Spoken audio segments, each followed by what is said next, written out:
Perfecto, pois benvidas e benvidos, benvidas sobre todo ao grupo de estudantes que estivestes facendo estes días este campus de emprendemento que continúa hoxe con estas xornadas. Espero que a experiencia ata agora vos este resultando grata. Xa vistes a parte teórica, tuvestes a oportunidade de coñecer iniciativas empresariais in situ dentro da sede das propias empresas e agora vamos a dedicar esta mesa a trazarvos unha ruta, un camiño que esperemos que vos axude a dar ese salto dende o entorno académico da universidade, ese entorno protexido e ese entorno tan enriquecedor que agora estades a vivir, para o entorno profesional.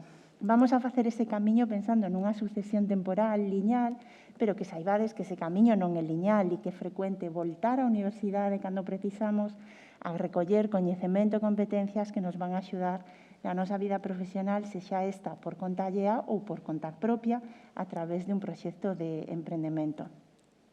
Quería presentarvos, entón, en primeiro lugar, a Charo García, da área de orientación laboral e emprego da Universidade de Santiago de Compostela. Ela é licenciada en Pedagogía, di que hai máis tempo do que lle gustaría, pero que os seus intereses que empezaron na educación especial se foron dirixindo a través da súa vida profesional cara a orientación laboral, ámbito no que está especializada con máster da USC en Organización de Servicios de Orientación Profesional. Dende 1998 é orientadora laboral na área de orientación laboral e emprego da Universidade de Santiago de Compostela e traballa no apoio e asesoramento das universitarias e universitarios no seu camiño de incorporación á vida laboral. Este sería, digamos, a primeira oficina de referencia que queiramos que teñades para poder abordar con éxito esa transición. Charo, cando queiras. Ola, pois, en primeiro lugar, pois moitas grazas a Eva López, a Woman Emprende, a Carme pola súa presentación, por estar hoxe aquí. Bueno, para as que non coñezades, o millor non te dá de referencia da área de orientación laboral, o obxectivo noso é desenvolver accións de orientación, de formación, de información, coa finalidade de aportar recursos, ferramentas, apoio, asesoramento, pois nese paso, nesa transición da vida académica, de rematar o grao, os estudos, á vida laboral.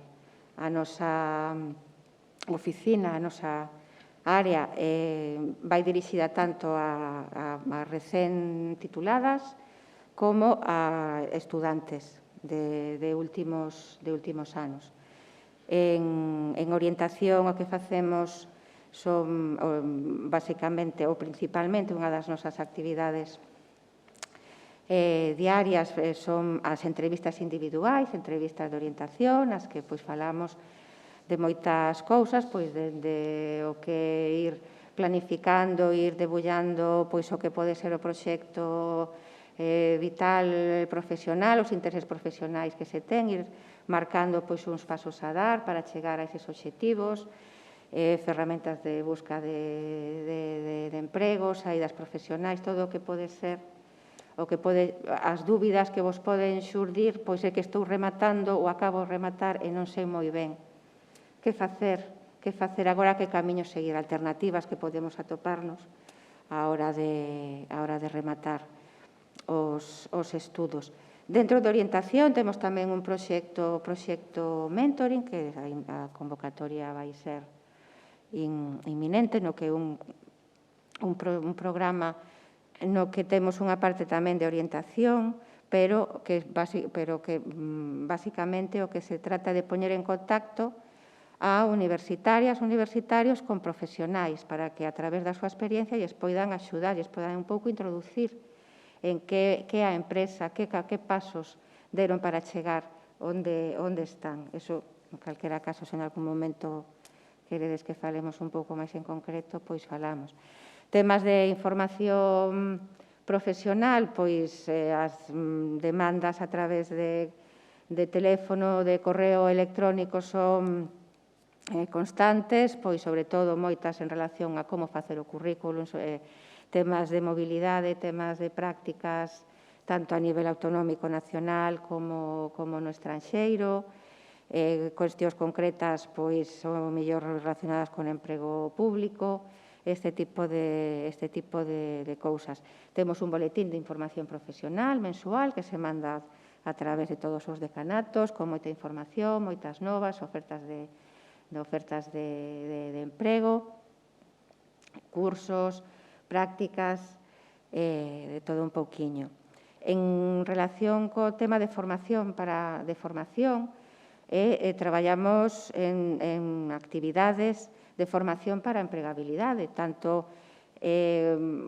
talleres, charlas que damos nós directamente, as orientadoras, sobre todo o que máis nos demandades, por exemplo, pois son temas de currículum, son temas de programas de prácticas, pero tamén facemos módulos de orientación laboral para a empregabilidade, módulos nos que se compoñen de distintos seminarios pois que van tamén o que vos comentaba, de currículum, prácticas profesionais, pero tamén de marca personal, de redes sociais, de habilidades profesionais, habilidades de comunicación, emprendemento, evidentemente, mesas de expertos para que profesionais nos poidan falar de saídas profesionais de unha determinada titulación. O ano pasado este curso pasado foi un curso no que empezamos a poñer en marcha estes módulos de empregabilidade, foron dirixidos en concreto a determinadas titulacións, porque foi así un proxecto piloto. Para este curso xa ímolo estender un pouco máis, xa vai a ser por áreas. Área de saúde, área de ciencias sociais e xurídicas, área de experimentais. En formación, despois tamén en temas de formación, pois hai facultades que dentro das súas actividades pois tamén nos demandan pois charlas sobre unha determinada temática e demais. E por último tamén, evidentemente, somos área de orientación laboral e emprego, pois tamén temos a nosa actividade relacionada co emprego. Na área de orientación laboral facemos difusión de ofertas de traballo, xa non facemos intermediación, non somos axencia de colocación nese sentido, entón o que facemos é difusión de ofertas de emprego. E dende o ano pasado dimos un paso importante que apetecíanos dar, que foi poñer en marcha unha plataforma de emprego, a plataforma de emprego da USC, a través da cal fomos unificando un lugar específico dentro da página web da universidade no que se foran centralizando todas as ofertas de traballo, pero tamén é unha plataforma na que, aparte de poder consultar ofertas de traballo, pois subimos recursos relacionados coa empregabilidade, eventos de interese, hai unha newsletter tamén semanal que vos chega todas as semanas con moita información, e é unha plataforma na que tanto titulados como estudantes pois da USC poden inscribirse, piden as credenciais da universidade, contraseña, correo electrónico, simplemente con iso pois xa vos podedes rexistrar. E basicamente, é o que en rasgos xerais é o que facemos na área de orientación laboral. Moitas gracias, Charo. Eles non son a Axencia de Colocación, pero que sin é a Axencia Local de Colocación e o departamento que representa hoxe Rubén Anido, do Concello de Santiago. Ele é técnico de emprego, ten máis de 15 anos de experiencia. Temos a sorte, ademais, de que eses 15 anos foran casi sempre traballando para nós, traballando para o Concello, e el ten desenvolto funcións profesionais moi diferentes dentro dos programas de emprego, tanto de orientación, de investigación de mercado, atención tamén a persoas desempregadas, programación de actividades dirixidas. Entonces, bueno, pues dende a súa experiencia, agora mismo como técnico do Centro de Excelencia Tecnolóxica en Emprego e Coñecemento do Concello de Santiago, contanos un poquinho que lle podemos aportar dende o Concello a este colectivo universitario. Ben, pois nada, bo día a todas e a todos. Antes de nada, agradecer o convite. Bueno, como comentaba Carme, digamos que somos a área de emprego do Concello de Santiago, non? Quizáis alguén de vos xa vos un pouco a área de emprego do Concello de Santiago. ou quizáis vos soe algún dos nomes, por decirlo así, casi como marcas comerciais que temos. A que me refiro? A Axencia Local de Colocación, non? Quizás a máis coñecida, ten unha páxina web na que podes entrar e podes ver un pouco que o que facemos é xestión de ofertas de emprego, difusión de ofertas de emprego a través dun boletín semanal todos os luns, e despois diferentes cursos de formación e programas de apoio na búsqueda de emprego que imos desenvolvendo dentro da nosa área. Despois tamén hai outro, podemos chamalo programa, que é o Talentia, ao que me referirei despois seguramente, o Talentia Summit, que imos telo agora en novembro, que é un foro de emprego. Aí tamén se mezclan un pouco todo este tipo de cuestións de intermediación laboral, orientación laboral, etc. Favorecer o coñecemento do mercado laboral da cidade. E digamos que o proxecto máis recente viría sendo o CESTEC, que ten un nome así longo que acaba de dicilo Carmen, entón xa non vou repetir, e digamos que comezou a finais do ano 2019 e ven sendo un marco para diferentes actuacións de dinamización do mercado laboral. É unha iniciativa de emprego que o que busca é digamos, contribuir á xeración de emprego, dun emprego dentro dos parámetros de inclusión, de calidade e tamén de innovación, e tamén favorecer ou mellorar os procesos de xestión do talento nas empresas. Neste sentido, do que se trata é de favorecer o que é a captación e a retención do talento e tamén o desenvolvemento do talento. Moitas veces, cando se fala da xestión do talento, basicamente ven sendo xestión de recursos humanos, ou cando falamos de talento, nos estamos referindo ao que comúnmente veñen sendo as competencias, as competencias que temos todas as persoas, persoais, profesionais, etc. O elemento central das actuacións do CESTEC, destinatarias finais, por decirlo así, son as persoas, que é o elemento central de toda a organización. As persoas, as traballadoras, son as que crean riqueza, e esa é a onde nos direccionamos. É verdade que moitas das actuacións que facemos chegan, por decirlo así, indirectamente. Son, o que dicía antes, un marco de cuestións que buscan favorecer esa xeración de emprego de calidade. Entón, por referirme brevemente ao tipo de actuacións que desenvolvemos, en primeiro lugar, o proxecto, digamos, comezou buscando xerar unha rede de empresas e institucións da cidade. Actualmente, digamos, que veñe sendo un medio cento de empresas e institucións como a propia universidade, que o que busca é ser unha ferramenta de colaboración, de comunicación de iniciativas, etc. Despois, a outra idea é xerar coñecemento, xerar coñecemento, favorecer a difusión de propostas innovadoras no ámbito do talento e do emprego e valorizar iso. En canto a este tipo de cuestións, está sobre todo o tema de difusión de iniciativas, tamén temos unha páxina web e unhas redes sociais de cestec.com, e fixemos algúns estudos que nos serven de diagnose para poder desenvolver outras actuacións nós ou outras entidades que lles poida resultar de interese. O ano pasado fixemos un estudo sobre a xestión do talento, no que, contactouse con unhas 500 empresas. Finalmente, o estudo realizouse con 185 empresas, todas facturando máis de 1 millón de euros, digo, para que teñan un pouco a referencia de que tipo de empresas eran, para que nos deran un pouco a súa visión sobre o tema do talento e como xestionaban eles os recursos humanos. Nese sentido, deronnos diferentes claves que nos permiten poder planificar outro tipo de actuacións.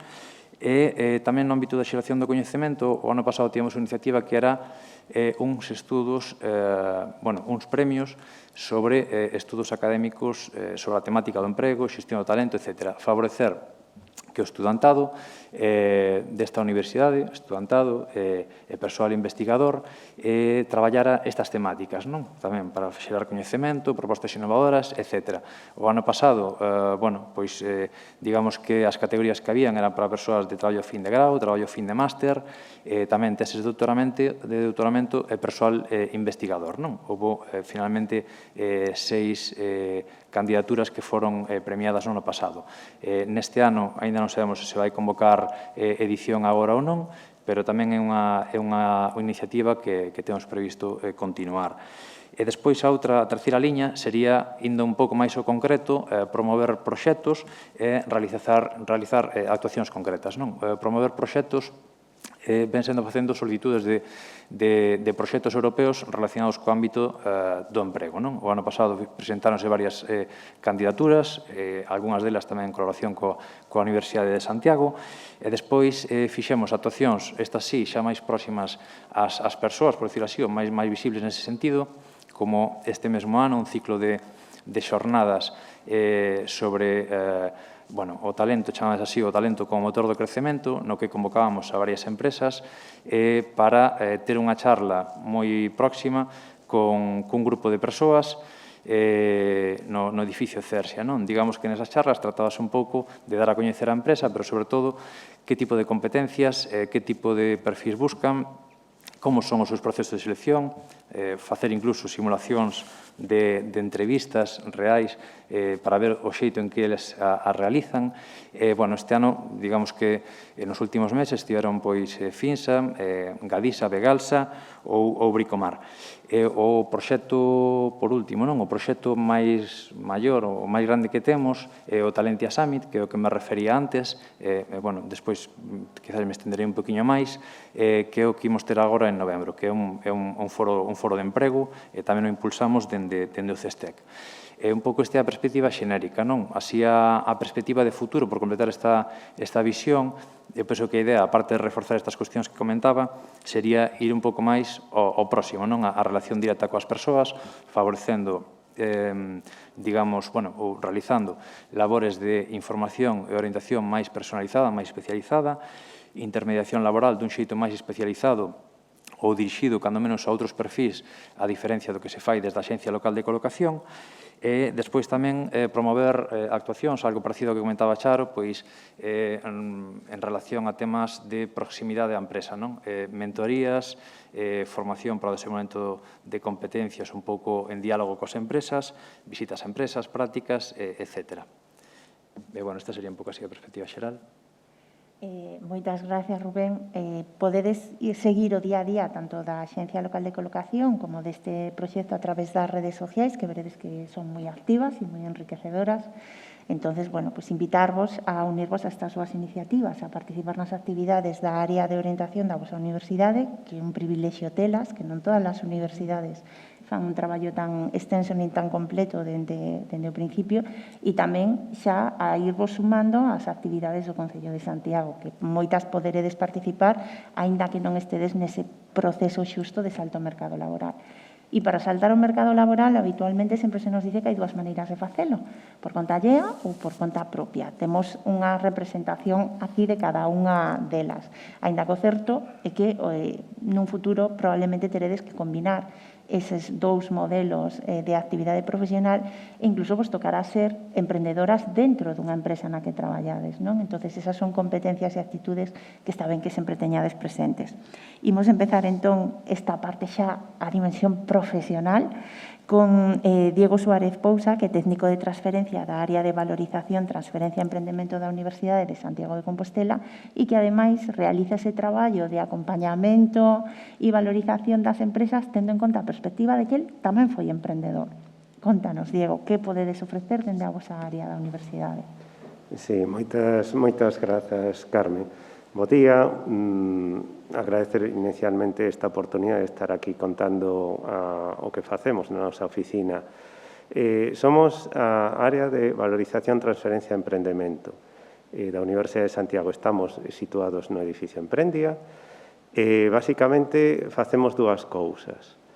Por un lado, apoiamos a toda a comunidade universitaria en temas de emprendemento. Cando se plantexan, pois, decir, bueno, eu quero mirar que podería ser isto de montar unha empresa ou traballar por conta propia, como dicía Carmen. E, por outro lado, xestionamos todo o que ten que ver cos procesos de transferencia de tecnoloxía da universidade. Que é isto de transferencia de tecnoloxía? Pois, cando finaliza un proceso de investigación, cando hai un resultado de investigación, o que buscamos é a forma de que chegue á sociedade, de trasladalo. Básicamente, por dúas vías, ou transferíndoselle a unha empresa xa existente, o que se coñece como a licencia, ou senón, montándonos tamén unha empresa para explotar ese coñecemento. que son estas empresas que se coñecen como spin-off universitarias. Pero, bueno, hoxe me vou centrar máis no apoio que damos a toda a comunidade universitaria. O que ten que ver todo relacionado con traballar por conta propia, temos o convencemento de que cando se finaliza a etapa universitaria, unha persoa que se plantexa estas opcións non ten tanta información do que pode implicar traballar por conta propia como por conta allea, quizáis porque non ten tantos referentes no seu entorno familiar ou amigos. Entón, dentro dos programas que vou falar agora, 3 programas distintos, hai un programa que é precisamente para aprender un pouco ou ter un pouco de esa vivencia de que implica montar unha empresa. Este primeiro dos programas que temos, que é un programa anual, chamase Programa Argos, o que trata é de poñerte na pel do emprendedor, sen necesariamente ter por que montar unha empresa. Entón, o que facemos é, todos os anos, convocamos este programa para que poida participar xente que estea estudiando na universidade ou xente que recentemente finalizara esta etapa. Iniciamos xa cunha reunión onde a todo o mundo se lle plantexan distintas oportunidades coas que poderíamos tratar de arrancar unha empresa. Estas oportunidades veñen de resultados de investigación destes que traballamos na universidade que consideramos que terían un potencial no mercado, pero non o contrastamos. Entón, precisamente de eso se trataría. En esa reunión, cada participante pode priorizar aqueles coñecementos ou investigacións que diría eu me vexo traballando neste tema. Entón, montamos equipos multidisciplinares, pois, por exemplo, se temos un proxecto de bioloxía, é razonable que estea alguén de bioloxía, pero tamén alguén de administración e dirección de empresas, igual algún máster de marketing ou comunicación. Entón, montamos ese equipo que sempre van a estar apoiados por un consultor experto, con unha persoa con coñecemento, e durante uns meses imos traballar todos os temas que ten que ver se quixéramos montar unha empresa relacionada con eso. O tratamos de facer dun xeito meramente práctico, é dicir, se identificamos posibles clientes, pois imos falar cos clientes. Se coidamos que vai facer falta captar inversión, pois falemos con inversores.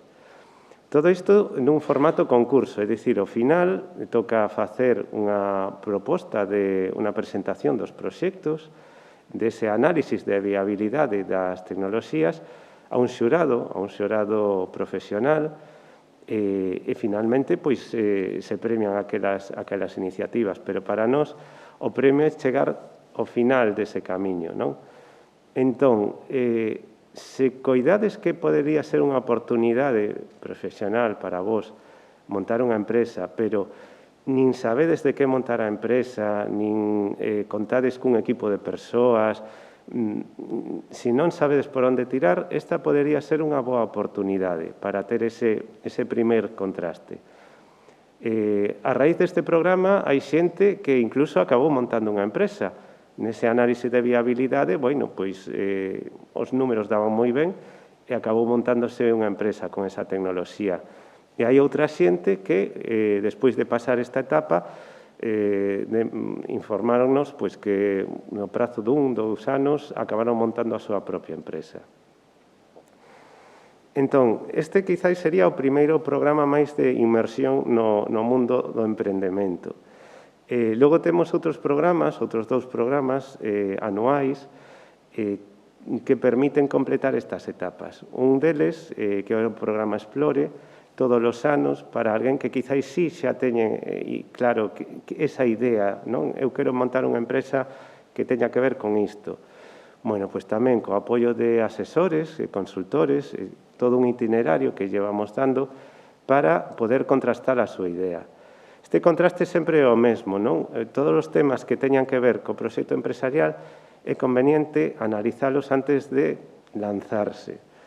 pois, valer, que vou facer, de que maneira vou facelo, con que recursos, necesito máis recursos, de onde os vou sacar.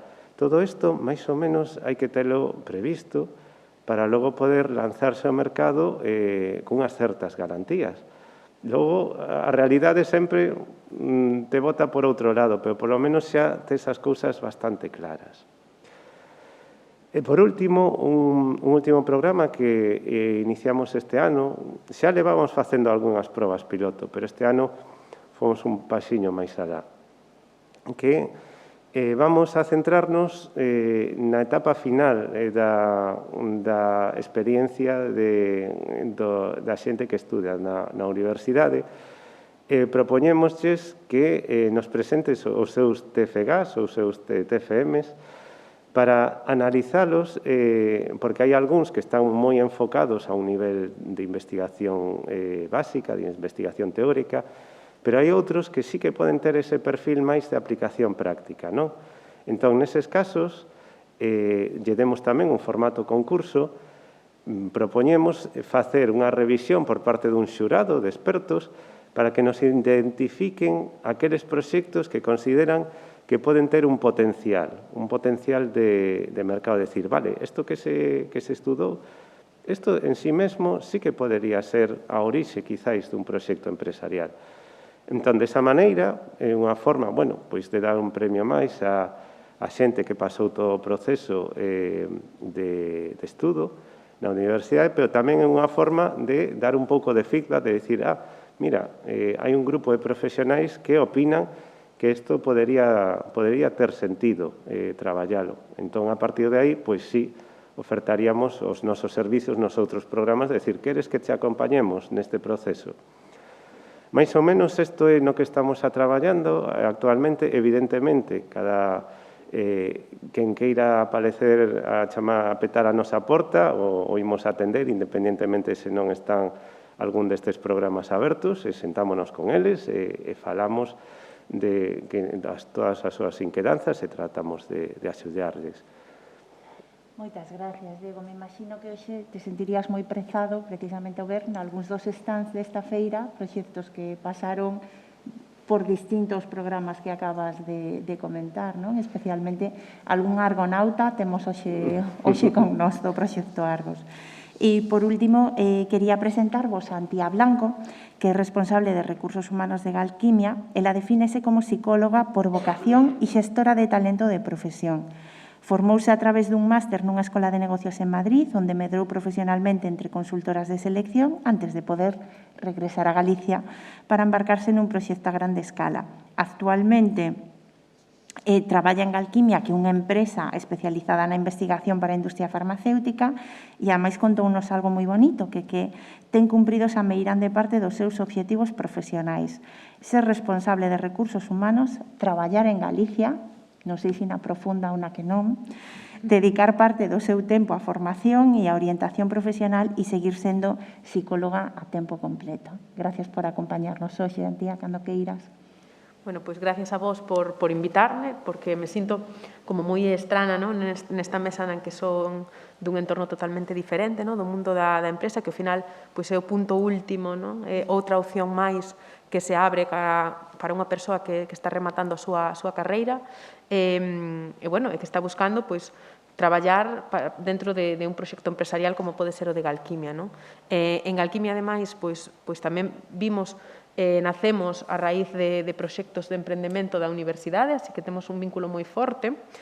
Carme Pampín e Jacobo Cruces, cando remataron a súa tese doutoral, decidiron formar a empresa que naquel momento foi unha estrategia de supervivencia, eles así o definen, non? Para atopar un emprego, e que hoxe pois, é xa unha empresa mediana, non? Con sedes en Galicia, en Barcelona e aquí en Galicia, que é a sede máis grande.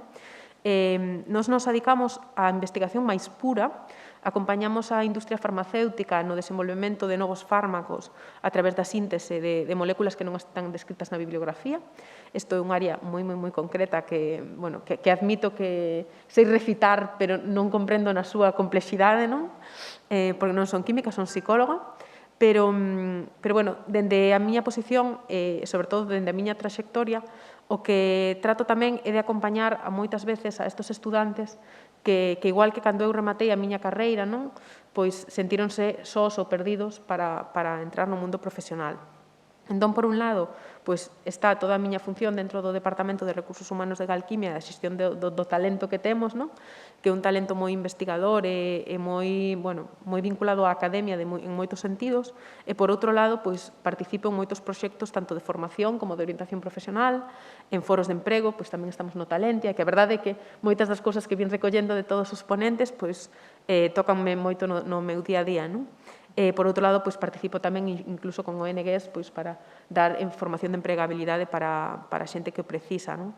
Creo que é importante esta conexión constante, por un lado, entre a universidade que forma a grandísimos profesionais e a empresa que os emprega non? En moitos casos, e por outro lado tamén pois en todos estes programas que se xeneran de orientación, que haxa esa visión dos que estamos ao outro lado da mesa, non? Os que facemos esas entrevistas todos os días, que vemos esos currículums todos os días, e ao final, que recibimos ese talento e que temos que saber como encaixalo nas nosas empresas. Non? Entón, intento facer un pouco, ter esas dous vertentes. Moitas gracias. E agora quería lanzarvos preguntas. Vamos a falar de 3 temas. Vamos a falar de talento, vamos a falar de mulleres e vamos a falar de futuro. Talento foi unha palabra que saliu xa nas vosas intervencións. Entón, a min gustaríame que compartirades dende os vosos postos que tratades con mulleres en fases moi diferentes da súa experiencia vital, cales serían as vosas recomendacións para mellorar esa capacitación, eses talentos, para coidalos? Que lle diríades? Pois, a ver, o que di Carme, está saindo moito a palabra talento. Vos teredes escoitado falar moito de talento, programas de captación de talento, empresas que o que fan son programas de captación de talento. O emprego leva coa aparición das redes sociais, cambiou moitísimo. Nuns anos pegou uns cambios tremendos. Entón, agora mesmo, xa non solamente como antes, ti tiñas o currículum, tiñas os teus estudos, e o que estaba ali, que se supoñía que era o que sabías facer, pois hasta non te iban pedir máis. Non? Pero hoxe en día se vai algo máis alá. Xa non solamente que ti sepas, que teñas eses coñecementos técnicos, senón que sepas poñelos en marcha, que sepas poñelos a andar, senón que demostres tamén, que demostres que o sabes facer. O talento vai por aí, o talento potencial que poidades ter, amosando, esas son as vosas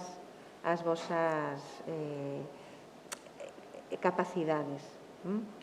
Entón, é moi importante, polo menos nós na área de orientación, insistimos moito en que aportedes valor no voso currículum a través destas competencias. Como reflectir estas competencias, este talento que tanto sai? Pois o que decíamos, hai que saber como demostralo. Entón, aproveitando todas aquelas oportunidades que vos poidan xurdir no entorno da universidade en canto a cursos, en canto a temas evidentemente hai cousas que son básicas, pois por exemplo a posibilidade de facer prácticas, todo o que son os idiomas, o desenvolvemento de tecnoloxías, utilizar redes sociais, o LinkedIn, por exemplo, Twitter, Instagram, que agora mesmo é tamén dos que máis desenvolvidos están, pero as empresas tamén van querer ver en vos como vos desenvolvedes, como traballades en equipo, como reaccionades ante un determinado problema, se sodes alguén que creativas, que aportades ideas, e esas cousas que en principio no que é o currículum tradicional do grao non van a aparecer. Son as que temos que ir coidando, que ir traballando. Como reflectilas nese currículum, como irdes demostrar ese valor que tedes engadido, ese talento que tedes, pois o que vos comentaba tamén. As que estades estudando, tedes feitos traballos en grupo, quen non, pois, o mellor combina os estudos no fin de semana que sirve copas, ou na miña casa hai un negocio familiar, e axudo, son monitora nun grupo de pandeiretas da miña parroquia ou entreno a unha equipa de patinaxe. Eso dá moita información.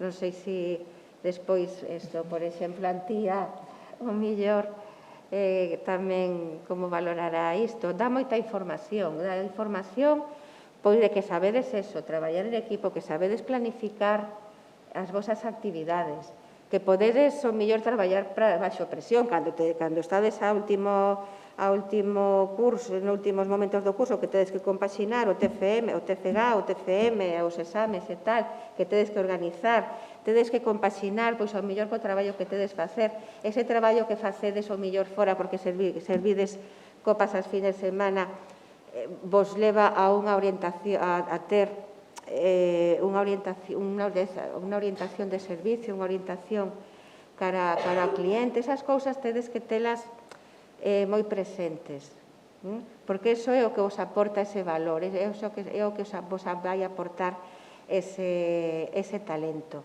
Entón, calquera cousa que poida diferenciar un pouquiño o voso currículum da outra persoa, da outra chica, iso é o que vos vai a aportar talento. Entón, tampouco, porque a nos pasa ás veces, que chegades a algunha de vos, co currículum, que quero facer o currículum, bueno, pois contame, non sei que non teño nada. A ver, non tes nada. Empezas a falar, van aparecendo todas estas cousas. Entón, o meu consello, aproveitade, estade coas orellas abertas, cos ollos abertos moito, en todo o que tedes ao redor, en canto ás posibilidades, o que vos decía, temas de voluntariado, cursos que se poidan facer, a Oficina de Igualdade de Xénero, o Centro de Linguas Modernas, o que está comentando Rubén de Talentia Summit, por exemplo, é un momento moi bo para ir vendo empresas, contactando con elas, vendo que tipo de ofertas están facendo, para ir comparando perfis, para ver que tipo de perfis están pedindo. Aproveitade, abride moito os vosos sentidos cara ao exterior. Ese sería un pouco o meu consello en canto a como dar valor e como incorporar ese valor ao voso currículum e como fomentar as capacidades, as competencias e ese talento. Ben, pois, eso, un poquinho complementando o que comenta Charo, así de primeiras, volver un pouco a repetir iso de que é o do talento, non? Eu digo o que dicía ao comezo, non? O talento, ainda que ahora é a palabra que todas utilizamos frecuentemente en programas de empresas, de administracións públicas e demais, no fondo non deixa de ser eso, as competencias que temos de todo tipo para realizar unha tarefa, non? En algúns casos, asocia o talento a ese valor diferencial que comentaba Charo, non? Pero eu creo que, en definitiva, fundamental é que son as competencias que temos, pensando no que estamos tratando, que é a entrada no mercado laboral, pois para iso, non? Que tipo de competencias hai? Hai, pois, competencias propiamente técnicas, que serían, pois, esos coñecementos, os estudos que temos, datos que coñecemos sobre unha materia, etc. Logo tamén temas de competencias a nivel de o saber ser, non? As actitudes, as motivacións, o responsable que son, etc. Ese tipo de cuestións son fundamentais. Incluso ata me atreviré a decir que son das máis valoradas polas empresas, non? Hai algunhas que son obvias que as tens que posuir, non? Para poder realizar determinados postos, pero a cuestión actitudinal é fundamental, o querer mellorar. O talento tamén non é unha cuestión estática, de decir, pois, moitas veces se dice, non, ten un talento innato para X cousa, pois a nivel, non sei, unha persoa ten unha capacidade de comunicación extraordinaria, xa desde que era pequena, tiña unha capacidade de comunicar, perfecto, ten iso, quizáis se estanca aí, outras persoas que quizáis pois tiveron sempre dificultades para comunicarse en público ou en determinados ámbitos, é unha competencia que poden ir desenvolvendo. É dicir, iso non nos ten que paralizar nunca en ningún caso, incluso cando planificamos un pouco ou pensamos un pouco cara onde nos gustaría no futuro, que iso tampouco que non vos limite, non? Porque a todas nos ten pasado, non? O tema de autolimitarnos con determinadas cosas, isto non é para min, e despois pasa un tempo e daste conta que, bueno, non era para min relativamente. Podo facelo, ou os demais tamén partiron da miña mesma situación, non? Despois, outro tipo de competencias son as competencias, por decirlo así, aplicadas, non? O saber facer. Tú tes uns coñecementos e a cuestión é poñelos en práctica e ver esas habilidades que tú podes poñer en práctica. E despois teñen outros que están un pouco tamén relacionados co tema das actitudes, que sería o de saber estar nos sitios, non? Saber adaptarnos aos contextos, saber colaborar con outras persoas, traballar en equipo, ter, pois, bueno, ter empatía, etc. Entón, en definitiva, hai algunhas cuestións que son innatas, seguramente. Hai outras cuestións que seguramente estades aprendendo ou levades toda a vida aprendendo dun xeito informal, non? Na vosa casa, aprendedes da vosa mãe, do voso pai, do veciño, dun amigo, aprendemos constantemente cousas que son competencias non técnicas probablemente, ou mellor sí, pero esas competencias que imos poñer en práctica nas empresas e que van ser as fundamentais para aportarnos tamén un valor diferencial. E despois estaría o tema, xa pensando no que sería a nosa futura entrada no mercado laboral ou reincorporación no mercado laboral, de planificar o que queremos facer, non?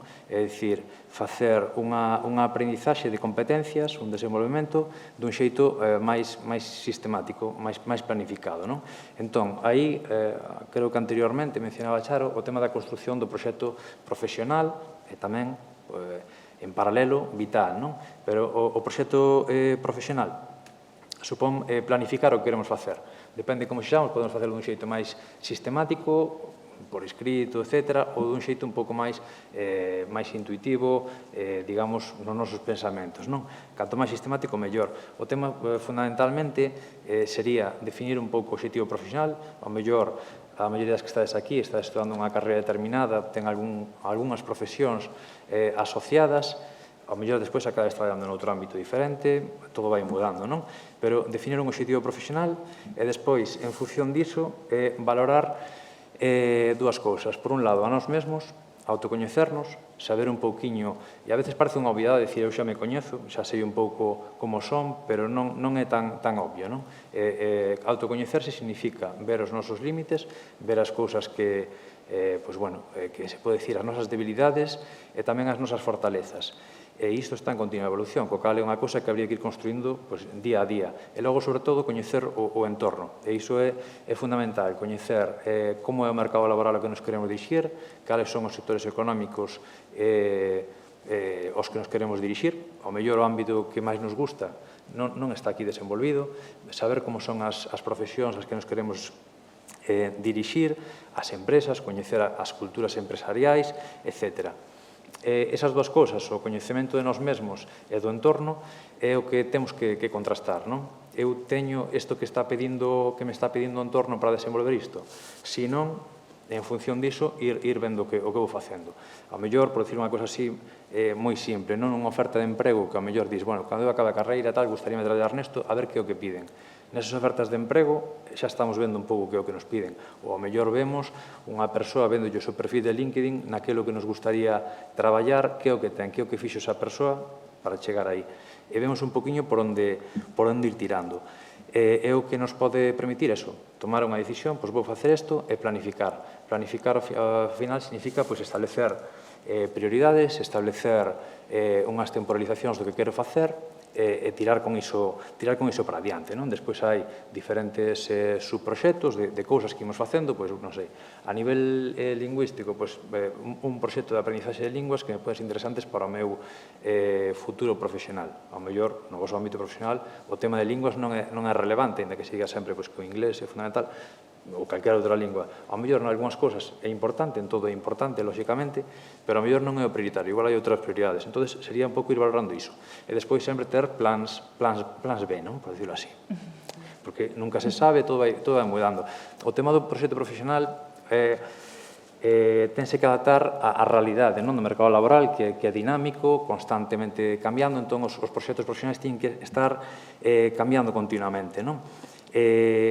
O desfacer un proxecto profesional é en sí mesmo unha competencia. Quen ten capacidade para avaliarse a sí mesmo, coñecer o mercado laboral, que son montóns de datos, montóns de cousas, planificar, está desenvolvendo unha capacidade pois de, neste entorno cambiante, de anticiparte o que pode ser, de readaptarte ante os cambios que xurden, e, sobre todo, de actuar, porque tampouco, evidentemente, non se trata só de planificar cal sería a teoría, senón de facer.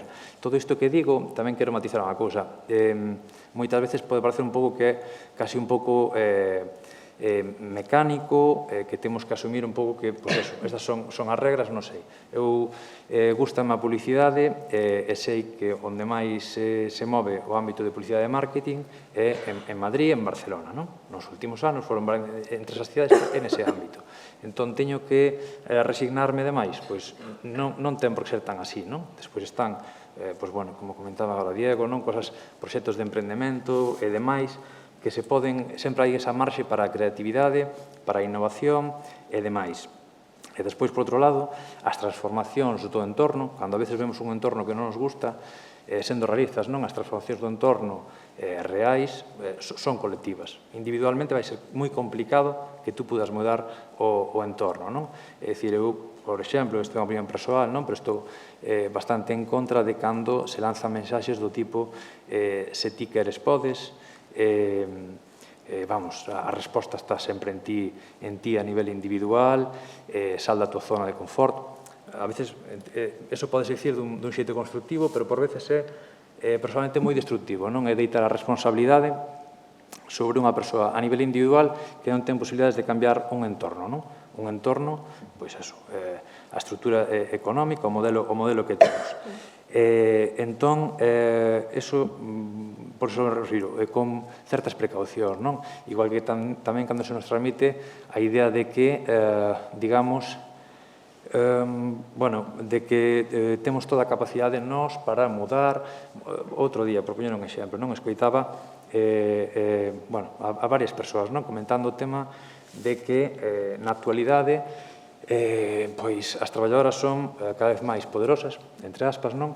No sentido de que poden estar traballando por proxectos, mudar un pouco en función de perspectivas individuais, persoais.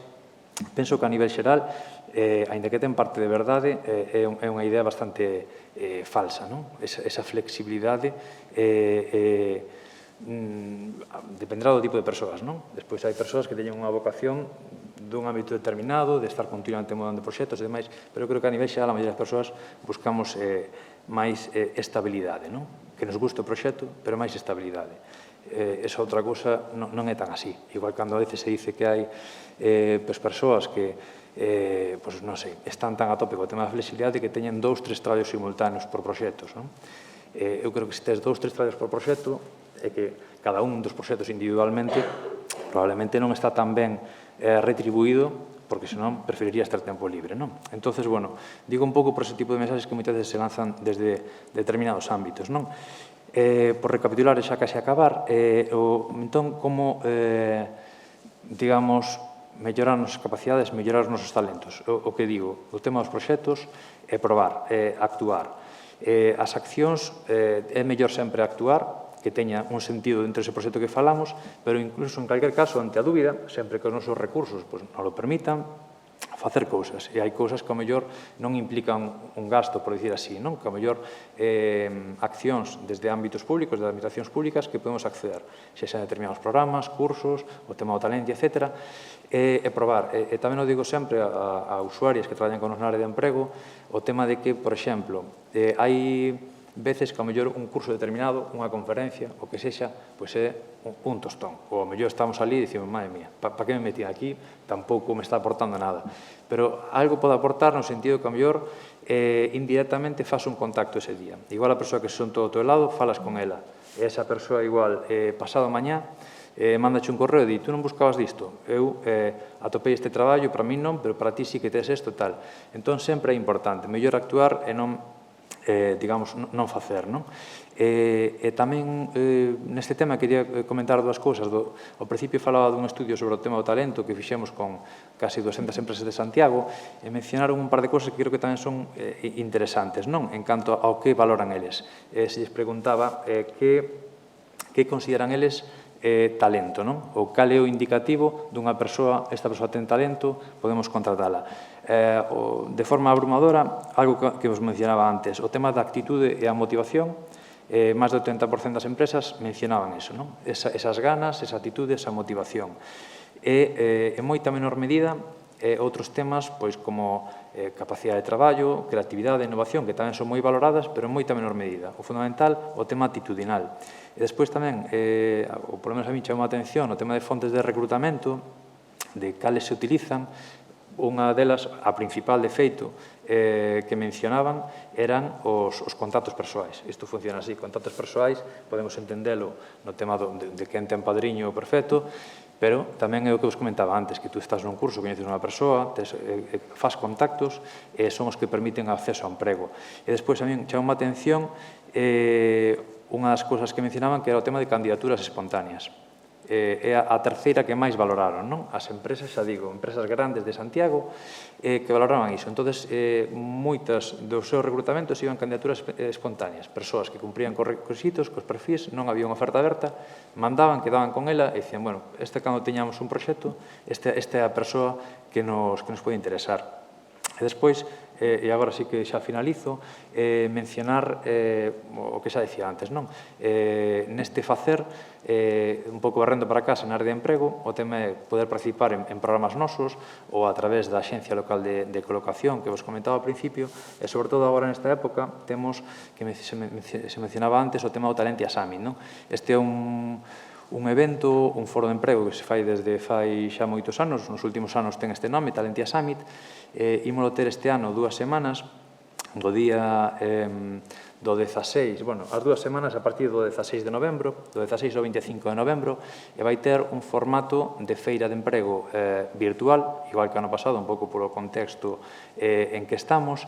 Que cousas se van a facer nesa feira virtual? Pois vai haber casetas virtuais de empresa, é dicir, todas as empresas participantes, o ano pasado houve 80 empresas participantes, este ano por aí anda a cousa, van a facer unha atención directa, non é enviar un correo electrónico, senón que a atención vai ser, neste caso, por medios telemáticos. Utilizaránse, de feito, os aplicativos de videoconferencia que teña cada unha das empresas. Eso vai se pedir citas, é dicir, o tema de estar pendentes, nestes días van sair publicadas, pois, todos os cursos de formación, as citas que se poden citar coas empresas, estar pendentes, porque a verdade que as prazas voan, non? Va moi rápido, como é todo a través de internet e tal, vai moi rápido o tema das inscripcións. Contanos a web na que se teñen que inscribir para que a teñan presente. Exacto, talentiasummit.com.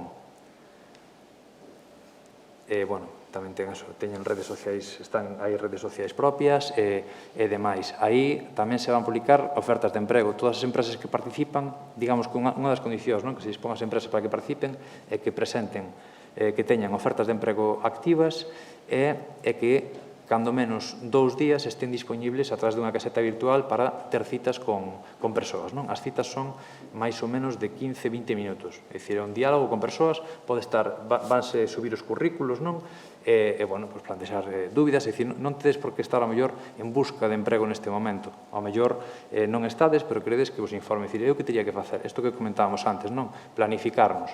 Igual dicir, isto non é para agora, pero para dentro de 2 anos, que vou ter que facer? E que mellor que poder falar con persoal de recursos humanos como comentaba Antía, que, por exemplo, ela vai estar, etc. A mellor información posible ven a través de aí. Despois tamén, no Talentia, hai moitas máis actividades. Vai haber moitos cursos de teleformación, hai centos de prazas que se van a activar en curso de teleformación, algúns son aulas virtuais, outros por teleformación, os menos serán de tipo presencial, que algúns polas súas características teñen que ser presenciais.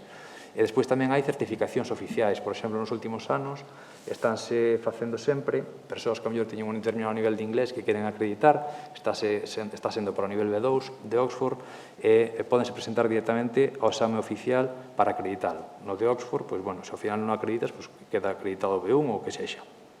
E, bueno, por último, tamén hai citas con persoal orientador profesional e con profesionais de diferentes empresas que actúan como mentores, ou diferentes empresas ou diferentes entidades da universidade, etc., que actúan como mentores. E despois, por último, hai un foro de emprego, que este sí é presencial, que será o día 18, no que, basicamente serían relatores que van a tratar este tipo de cuestións de xestión do talento e emprego, vale? Pero, toda a información está no talentiasummit.com. A día de hoxe, se entrades na páxina, e de saber que se anuncian algunhas cousas, pero aínda non están publicadas nin as prazas, nin as ofertas. Nos próximos días é cando vai a sair todo publicado. E cando se publica, prácticamente se publica todo de golpe. Vale? Entón, está dependentes nestes días, porque vai ser moi, nestes días, agora a final de mes, cando se publique todo. Ben, eu coincido moito co que están a comentar Charo e Rubén. Vou ir nesa liña tamén. Para adquirir talento, coido que son dúas patas, non? Formación e experiencias. Formación é o que se está a levar a cabo cando se estuda unha carreira universitaria, pero coido que o plantexamento debe ser pensar que durante toda a vida podemos ir formándonos. Quizáis no momento da carreira universitaria é o momento máis intensivo e o mellor ás veces non se disfruta tanto porque están os exámenes, os traballos, o estrés de teño que acabar. Pero se realmente vos interesan as temáticas polas que estuvistes estudando, isto é un continuo, un curso, unha charla, igual ver un documental, estar pendente de igual publicacións en blogs. Todo isto son coñecementos que pode un ir incorporando e que cada vez o van facendo máis experto nunha temática. E vos corresponde elegir as temáticas que vos interesan. E tamén vos adianto que isto é algo que, a medida que te vais aloxando da etapa universitaria, e realmente se che interesa eses temas, cada vez se disfruta máis, porque esa etapa que agora é tan intensiva, logo como que a botas en falta e disfrutas o momento de poder estar enriquecéndote, non? Eso en canto ao tema de formación. En canto ao tema máis laboral, quizáis o que decía de experiencias, pero experiencias que trascenden, é dicir, por suposto que é fundamental decir, pois traballei nesta empresa ou estiven facendo prácticas, pero en definitiva son experiencias que se van adquirindo no día a día na vida. Poder ter cantas máis experiencias, mellor. Entón, pois o grupo de pandeireteiras é unha experiencia perfecta, cada unha desas, voluntariado, traballos que se levaron a cabo no verán, pero tamén cuestións que, de alguna maneira, che van dando habilidades, capacidades que che van fortalecendo. Eu, por poñer un exemplo, quizáis porque nunca recurrín a un servicio de orientación laboral que me creo que todo se pode meter nun currículum e pode vender moi ben, pero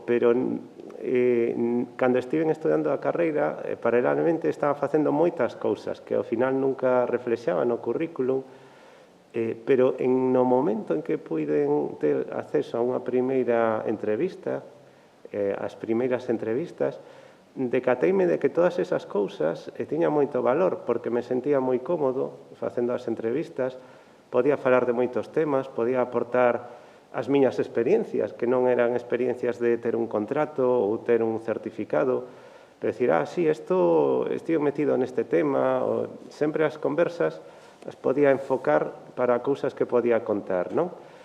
E tamén me decataba que quen estaba ao outro lado tamén como que sentía cómodo que eu lle estivera contando esas cousas, o sea, que era valorado. Así que coido que por aí é por onde os próximos anos poden ser por onde tirar, non? Por un lado, seguir formándose sempre, sempre, e adquirir experiencias, as que sexan. Todo suma. Gracias, Diego Antilla. Perfecto, pois, bueno, a verdade é que nas grandísimas aportacións de todos os meus compañeiros trataron case todos os temas que eu tiña un pouco así como identificados, sobre todo que para min son prioritarios, non? Que dende outro lado da mesa vemos todos os días, valoramos todos os días e suman, non? Que o máis importante é eso, sumar. Eu creo que cando chegas ao punto no que tes que volcar nun folio en blanco a túa experiencia, o teu perfil, ás veces olvidamos unha parte importante do perfil. Comentábalo Charo antes, non? Cando falaba de todas esas experiencias informais ou todas esas... Tamén, bueno, a verdade é que son... Ás veces olvidamos... Eu sempre digo, non? Que todo o que dedicas tempo, esforzo, e que é importante para ti, tal vez pode xustificar parte do que ti és. Ese sirve para explicar quen és, entón ten que estar, non? Recordo unha vez, falando desto, que hubo unha persoa do público que me preguntou: Antía, eu corro maratóns, isto debería de estar no meu currículum? Eu lle dixen, por suposto. Cantas horas ao día entrenas? Cantas horas a semana? Eran tantas que dixen, imagina a maneira de poder explicar á empresa a túa capacidade de esforzo. Esta é unha evidencia clara de que tes esa capacidade, non? Entón, por un lado, recalcar eso, non? Que xa foi comentado, pero creo que recalcalo, como experiencias vitais que temos sírvennos para xustificar, para evidenciar parte do que nos queremos contar. Por outro lado, algo que me pareceu tamén moi interesante e que eu recalco moitísimo cando dou formacións en empregabilidade, a parte do autocoñecemento, eu son moi holística en isto, non? O ser psicóloga, quizáis, creo que todo o que somos ten que facer encaixe ca profesión que eleximos, non?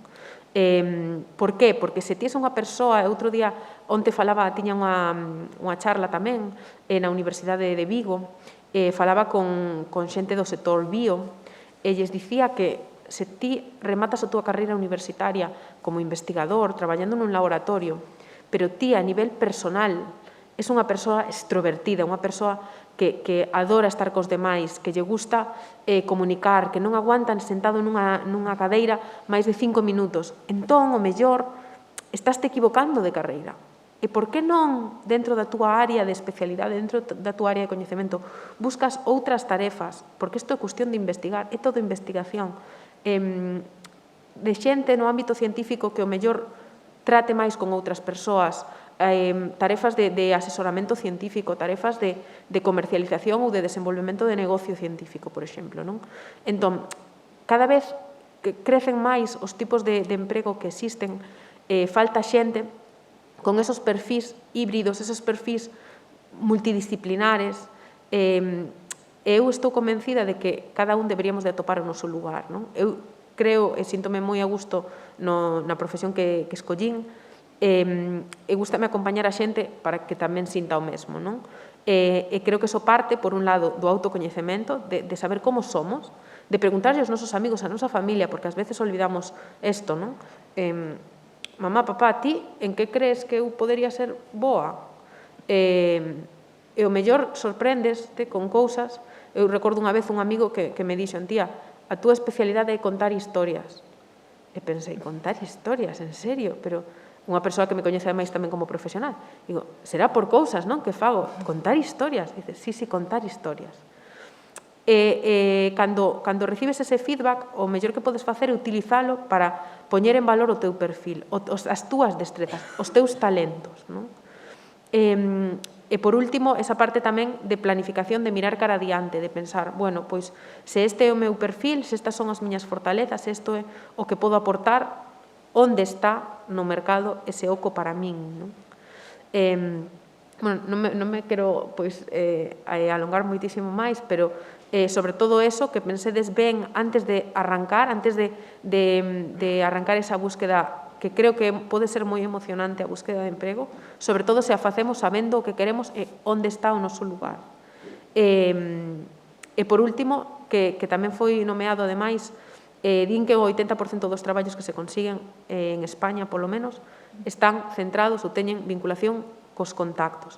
Non co enchufe, senón cos contactos, vale? Aproveitade para coñecer xente con talento sempre, sempre.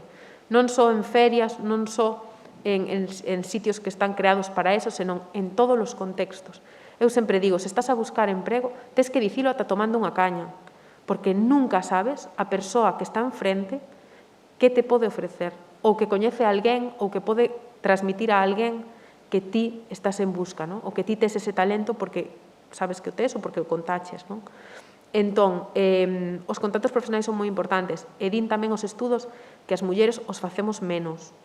Quizás, creo eu, e igual estou meténdome un pouco nun terreo pantanoso, porque ás veces non está igual de ben visto que unha muller se achegue a un home e lle diga imos tomar un café, falemos.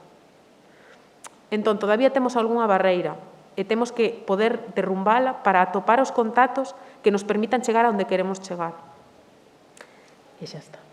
Pois, precisamente de barreiras por razón de xénero do que vos quería preguntar, non? Porque, efectivamente, ahora que comentas a importancia dos contactos, unha empresa norteamericana que tiña unha páxina para captación de un xestor de perfiles profesionais fixo un estudio e observou algo moi curioso, e é que as mulleres non se candidataban a unha oferta de emprego se non cumplían todos os requisitos. Sin embargo, os homes sí que facían, aínda que non cumplisen algún. Asumían que, bueno, podían intentarlo, non? Entonces, sí que é verdade que cando nos acercamos ao mundo profesional con perspectiva de xénero, pois esta non é a única cuestión que se observa, non? Hai falta de directivas en moitos espacios, hai profesións moi feminizadas, hai profesións moi masculinizadas, hai unha evidente brecha salarial que coas cifras na man non se pode negar. Entón, a miña pregunta ahora vai por aí, e a parte difícil, non? Este melón que acaba de abrir Antía. Vos detectades que as mulleres teñen retos específicos no acceso ao mercado laboral e ao emprendemento, e se os detectades, dentro da vosa organización, hai algunha ferramenta para impulsalo? Unha ferramenta da nosa organización, por exemplo, sería organizar, non? Coa universidade este tipo de xornadas.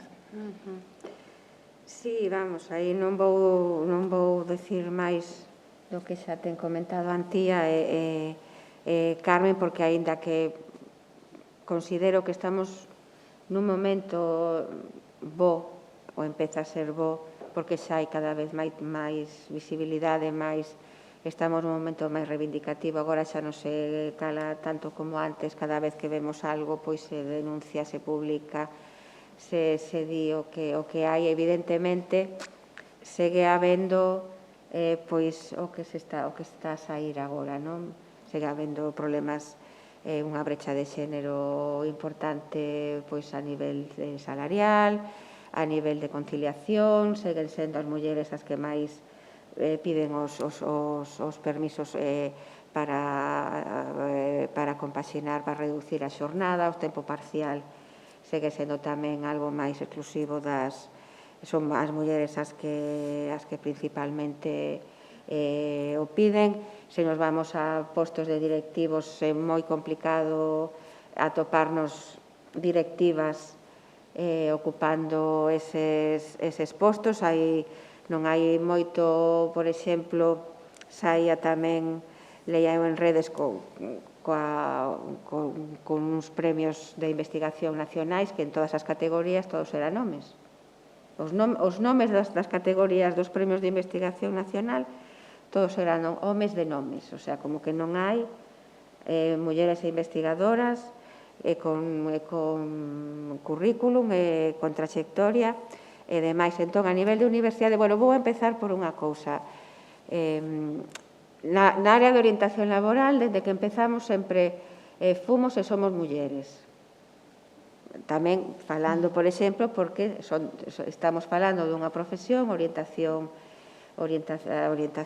laboral, que do ámbito social, que son carreiras máis feminizadas. Pero, bueno, que nese sentido sempre foi como algo natural. O sea, non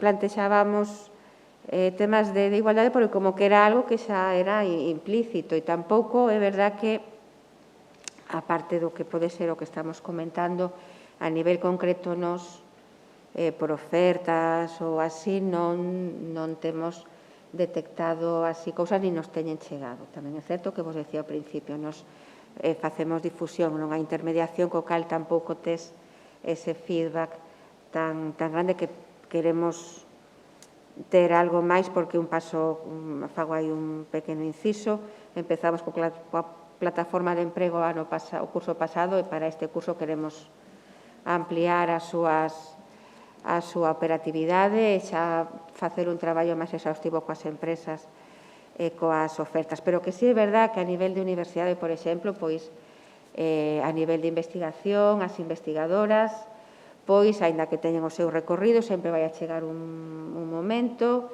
que cando te empezas a pensar na posibilidade pois de un proxecto familiar, unha maternidade, aí vas a toparte barreiras e iso se está vendo día a día, porque é o que comentamos, non? O sea, non é de decir igualdade por igualdade, entón hai que meter aquí a unha muller porque hai que ter igualdade. Entón, aí o que estamos facendo son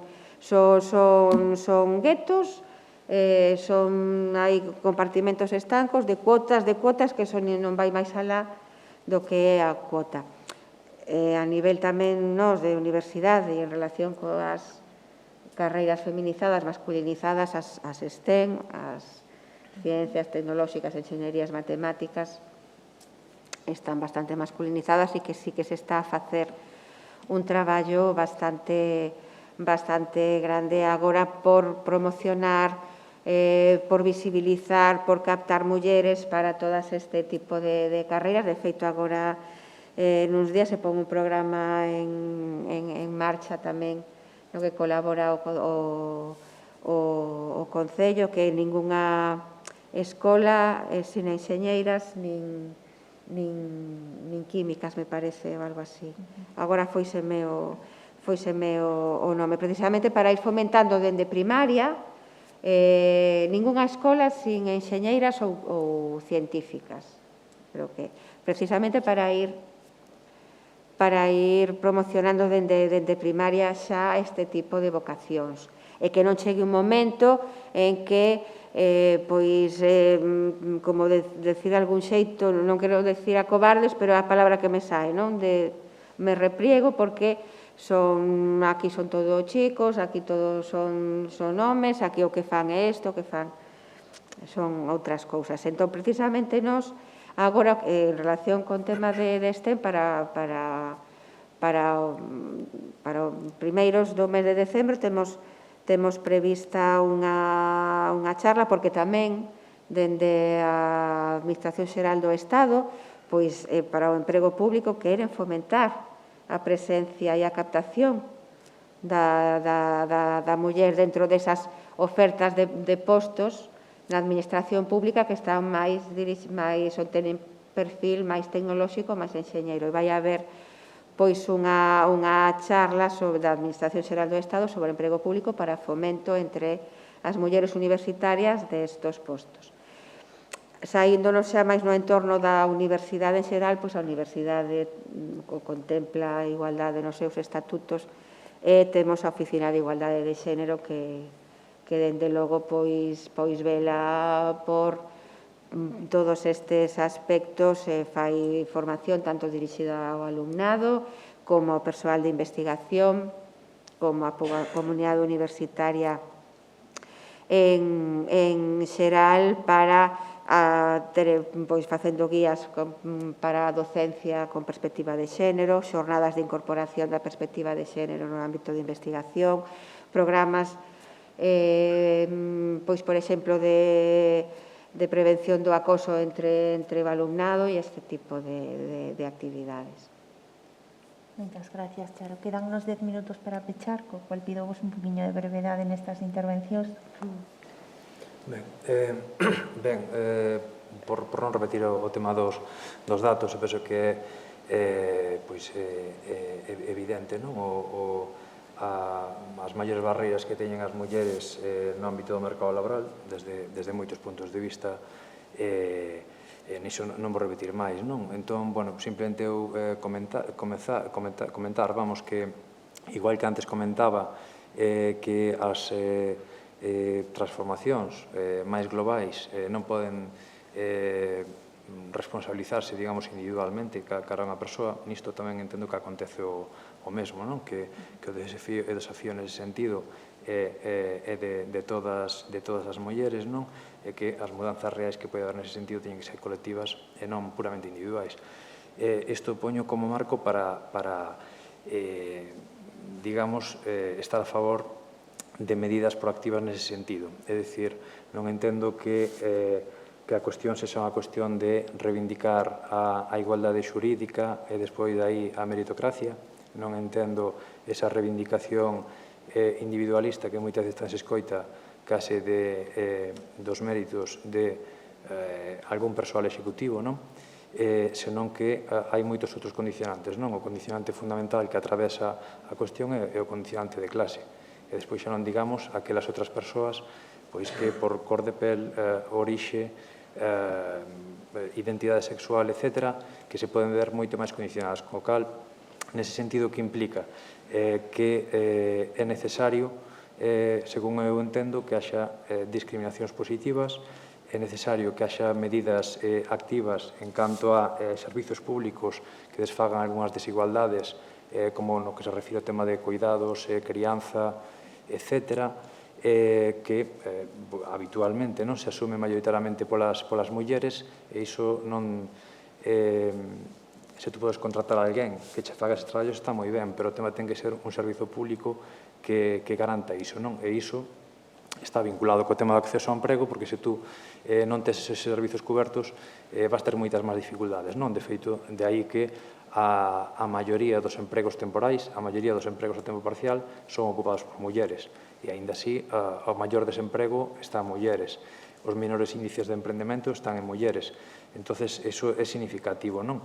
Entón, todo ese tipo de cuestións, penso que hai que levarlas a cabo. Desde a área de emprego en que estou, nesto do CESTE que vos comentaba antes, o ano pasado presentamos unha solicitud dun proxecto porque entendíamos que hai determinados sesgos, algúns deles inconscientes nos procesos de selección das empresas. Fixemos unha proposta a través duns aplicativos tecnolóxicos e demais, tamén en colaboración como socio colaborador con Oman Emprende. Finalmente o proxecto non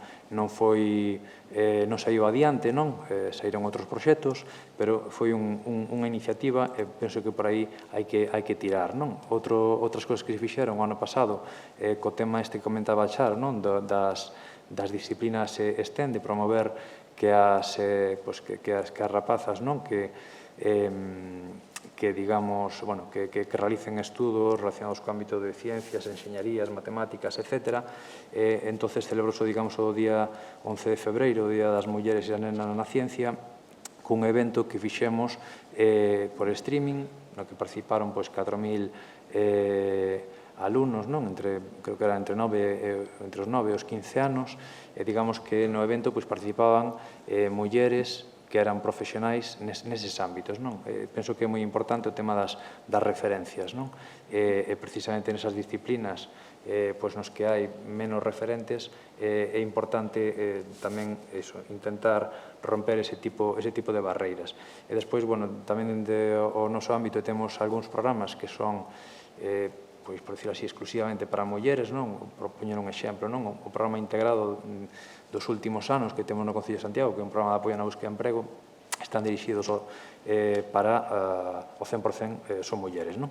E hai, algunhas formacións específicas en cuestións de igualdade e demais. En calquera caso, eu penso que de cara a futuro tamén o ideal sería que houbera máis programas especializados, tamén con con persoal, digamos, un equipo transversal, pero tamén persoal especializado, e despois favorecer a reflexión e difusión de boas prácticas nestes ámbitos.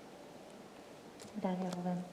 Importante o que comentaches da socialización dos cuidados e entender que é unha tarefa de todos. Non se trata de aliviar dende recursos individuais moitas veces esa carga que teñen as mulleres en exclusiva, sino de socializala e abordala como unha necesidade que ten a nosa sociedade para poder subsistir. ¿No? Diego? Sí, a ver, coincido plenamente. Quizáis o reto que máis vemos nas nosas usuarias é o da conciliación. Nos xa levamos anos traballando a través de Woman Emprende con unha iniciativa específica para poder abordar estes temas que evidentemente nos engloban a todos e que deberían de ser transversais. Nos o aplicamos pois en cada concurso, en cada iniciativa que temos, pois darlle este enfoque, non? Comentar que precisamente porque xa se leva traballo feito dende todas partes, que o que estamos a observar a día de hoxe que as empresas que montamos, a persoa que se pon ao frente da empresa, pois nestes momentos, nestes últimos anos, podería decir que 50-50 home e muller. E isto que en sí mesmo non debería chamar a atención, pero tendo en conta de onde vimos, é un avance considerable e probablemente gracias a todas estas medidas que dende moitos sitios se están a levar a cabo. Antí, a ti tocache unha parte difícil, non? Porque vos precisamente traballades con mulleres cando xa pasaron a fase estudiantil na que son as coidadas e cando empezan a afrontar precisamente todos estes retos. Sí. Bueno, eu creo que Galquimia, quizá pola súa área de actividade, non? Que é o mundo da ciencia. Eu sempre digo que o mundo da ciencia, e quizá ves porque veño de traballar na industria, non? O mundo da ciencia é moi igualitario. Eu quero pensar que sí, polo menos eu o vivo así en Galquimia. É principalmente, sobre todo na carreira de química, que é a que máis estamos vinculados, pois é eminentemente feminina, hai moitos máis mulleres que homes. E, ademais, bueno, nós somos unha empresa que está dirixida por unha muller, que é unha fantástica referente que está en todos os foros que pode para falar como muller, como científica, como emprendedora. E, ademais, moitas das persoas que dirixen áreas clave da empresa tamén son mulleres, non? Quizá porque están máis presentes tamén neste ámbito, non? Pero bueno, Galquimia é unha empresa que dende o seu comezo traballou para tirar algunhas barreiras que está claro que existen, non? É unha realidade que existen. Traballamos sempre con horarios flexibles que permitan que unha persoa se ten que levar os nenos ao colexio, xa sexa home ou muller, da igual, poda facelo e incorporarse a unha hora precisa e logo sair pois á hora correspondente. Traballamos con horas de comida tamén flexibles para que se vives preto e podes ir pois dar de comer aos fillos, xa sexas home ou muller, que o podas facer e volver logo. En xeral, sobre todo traballamos, eu creo que dentro dun marco da máxima flexibilidade, porque estou convencida de que unha das principais, xa comentaron os meus compañeros e compañeiras, pero unha das grandes barreiras é esta, non? É a conciliación, é esa sensación que ás veces xenera o cuidado de menores, non? De que esa é a prioridade, e sobre todo no eido femenino, e, polo tanto, pois, ten que sufrilo o eido máis profesional, non? Neste caso, para nos é unha loita persoal, temos moitas reduccións de xornada, ademais dunha xornada flexible aplicada a toda a nosa plantilla, temos melloras sobre os descansos nos casos de maternidades e paternidades por encima dos que están establecidos na lei, temos adaptacións de posto para que as mulleres, en canto saben que están embarazadas, poidan sair do laboratorio e non se teñan que expoñer a ningún risco que elas poidan percibir, aínda que inicialmente, aínda que non o sexan, que poidan percibir como un posible risco para a súa situación. É dicir, traballamos dende esa perspectiva, non? Para nós é a natural, e o raro sería que non fose así, non? Pero, bueno, creo que ademais do rol da empresa que ten que ser proactiva na implantación deste tipo de medidas, tamén é importante o rol de todas as mulleres que buscan ou buscarán traballo de de intentar partir dunha situación de empoderamento buscando vos referentes, falamos tamén de referentes antes, para apostar por elas mesmas. Ás veces esa é unha barreira, comentabas o estudo das mulleres que candidatan menos de maneira proactiva, é certo. Antes estaba moito máis exposta a unha selección de perfis máis diferentes en outros sectores.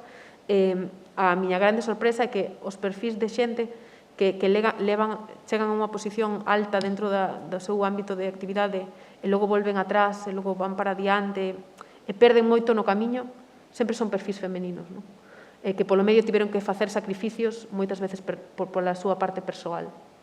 Entón, creo que xa é hora de que tamén nos, fixándonos en mulleres que o conseguiron e que o consiguen todos os días, digamos, non, é que por riba de todo está o meu, que axuda, pois, se hai unha parella ao lado, que axuda da persoa que teña ao lado, ou que axuda da miña familia, dos meus contactos, dos meus amigos, ou de alguén que me permita desenvolverme en todos os meus eidos.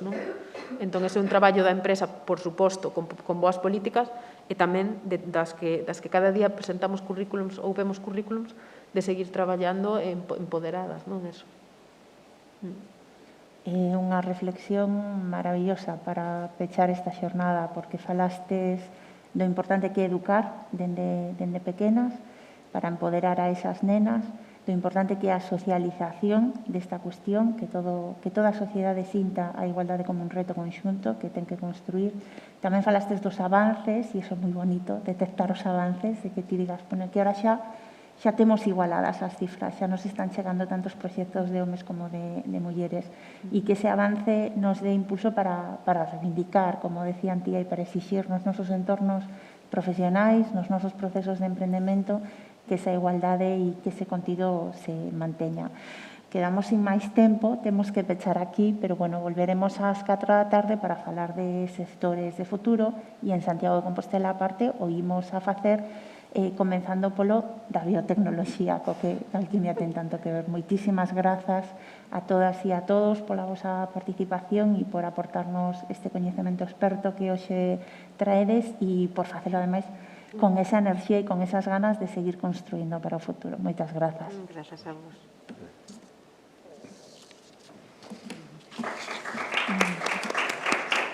Simplemente, perdón, simplemente decirvos que bueno, que eso sí que non o comentei ao principio, a área de orientación laboral, estamos no pabillón estudiantil, ali no Campus Vida, aí fora tedes información dos nosos servicios, ao noso correo electrónico, onde estamos e onde nos podedes atopar para calquera cousa que necesitedes. Gracias.